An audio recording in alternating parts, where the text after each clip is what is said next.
no clout. Yeah.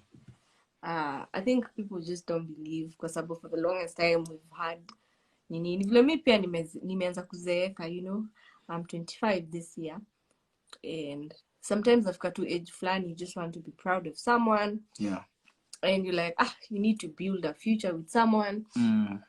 Yeah, so it's people just don't believe it's fine. We can't change anyone's perception about us.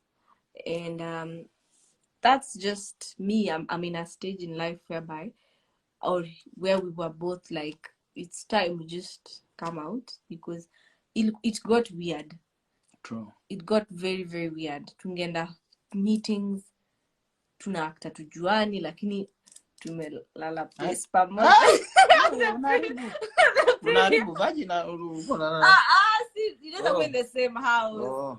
We've been in the same house the previous night, so it's weird. We'd go to hotels.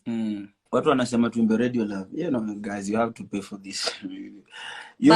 But no. Ukitonya mimi sikuwa napenda hiyo song. Kwa nini?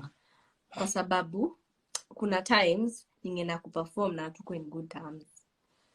Alafu unajua uperform ukiimba na mtu mwenye unapendana, mkikosana alafu mko mnafanya busy pamoja, kuna mtu na feelings plan. Ni wewe sio mimi. Pole basi. Kwa tumeanza mambo atia hatukuwa tumeona. Nilikuwa nimekuona msanii, by the way, for me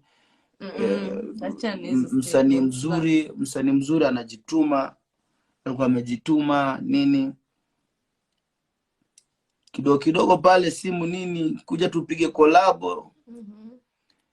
Alikuwa amejipanga, ameka verse yake, ameka chorus, akaanza kunipigia usiku. So nilikuwa na record hiyo ngoma nilikuwa nadhani niko na throat cancer, man. Alikuwa msick, but I had to do it to, you know, for this hardworking female artist we have in Africa. Hapo ndo tulikuwa tunaulizana umekula? Hata mimi nimekula.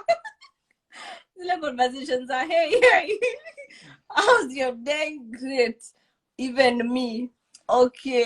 Unajua watu walikuwa wanafikiria hiyo ngoma. Imagine after tu hapa yani ngoma ilienda after chemistry ilikuwa inaonekana hata before hata today.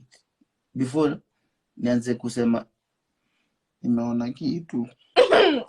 Alikuwa ananipigia usiku sana. Kuna date tuliongea for 4 hours. Stories za upuzi. Hata sisi tukiongea tuongee stories I love you. Tunaongea, tunacheka, tuna crack jokes,